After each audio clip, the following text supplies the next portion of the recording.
Hello, how are you? Geez, that was a quick one. I was there having a lovely conversation with somebody and then all of a sudden they talked about a video and I went, oops, that's right. 5 o'clock. Yeah, here I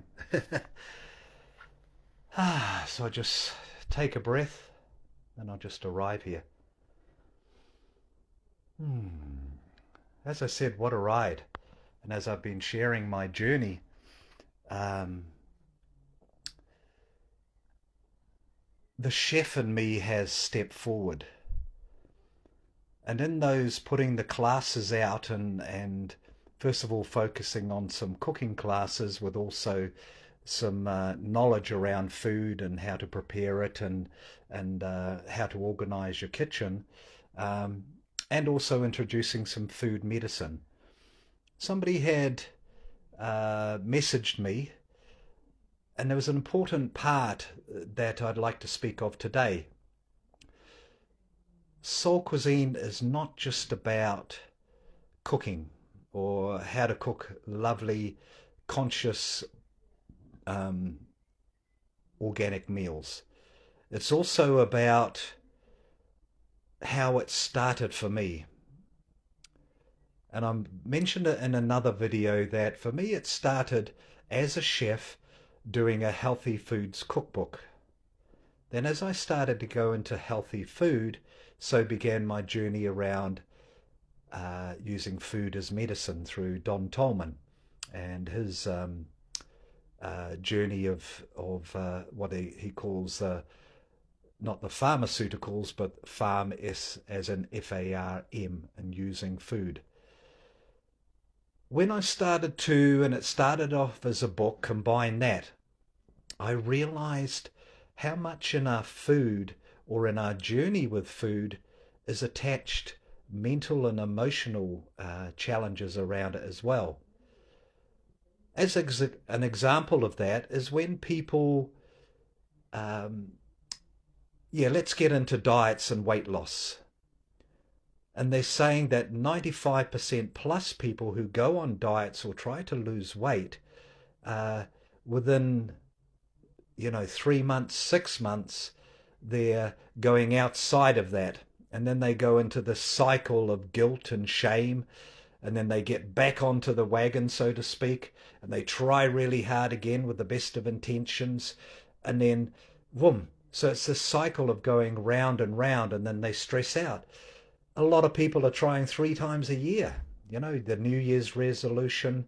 Then they come up and then there's midway through the year, I'll try it. And then, geez, summer's coming and I want to get into my mankini. Well, I better drop that gut. So I started to realize and explore, well, why is that? Why is it that, as they say, not so much diets don't work, but what else is needed?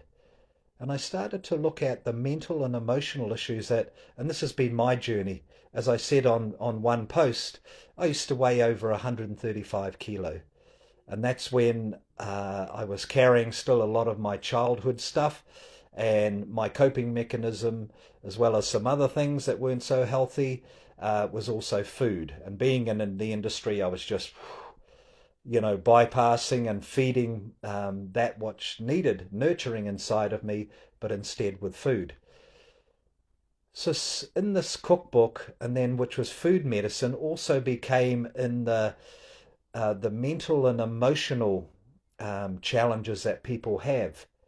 And I realized with somebody's comment from yesterday that for some people it's they don't want to become great cooks or great chefs and cooking these great meals with a lot of passion. They're looking to um, heal or deal with their relationship with food. And I've been on that journey and I'm a living example. Haven't always been. My weight has dropped, jumped up and down. I've even let go of trying to lose weight. And as I said recently, I didn't lose it. I didn't even try to do anything. But as I looked at my personal issues and went deeper and deeper, then it just fell away. And I realized that somatically stored in our body is a lot of our trauma. a lot of our issues in relationship with food. And sometimes people say to me, well, yeah, food to me is just about, I only do it because I have to maintain my body in some form of health. So I would invite people to look at what's behind that. And it's not trying to change it so that all of a sudden you go into the your kitchen and then you're like a raving lunatic like me, chef and happy and Mr. Positivity. But by changing our relationship um, and getting to some of the causals, then we can be more mindful with it. So instead of seeing it just as fuel, and as we drop deeper, we can look at how is it nurturing us. And as I've spoken of that nurturing of nature as well. So nature already has this energetic life force within it as it grows. And then when we can harvest that respectfully and take that inside ourselves, then we're not just feeding ourselves nutritionally, we're feeding in this life force energy. Plus, it's not just about taking in energy, it's also the metaphysical properties like the essence of the plant people. It's also their medicinal properties. So there's so much more happening.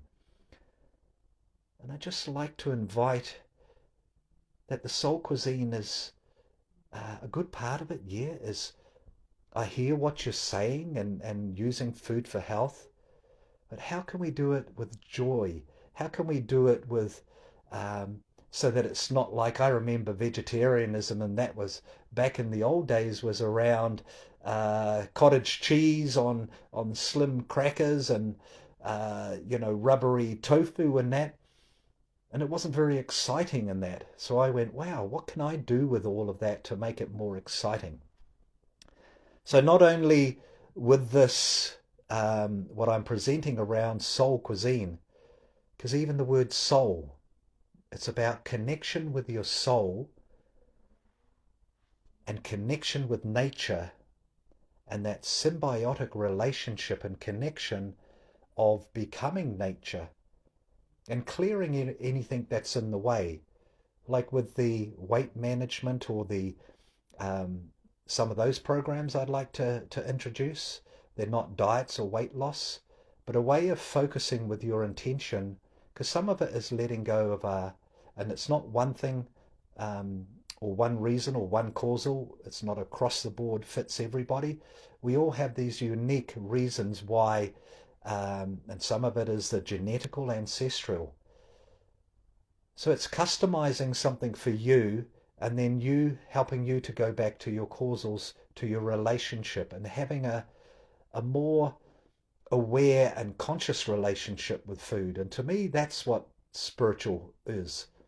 Recognizing that everything is energy. Our wairua is energy. It's our spirit.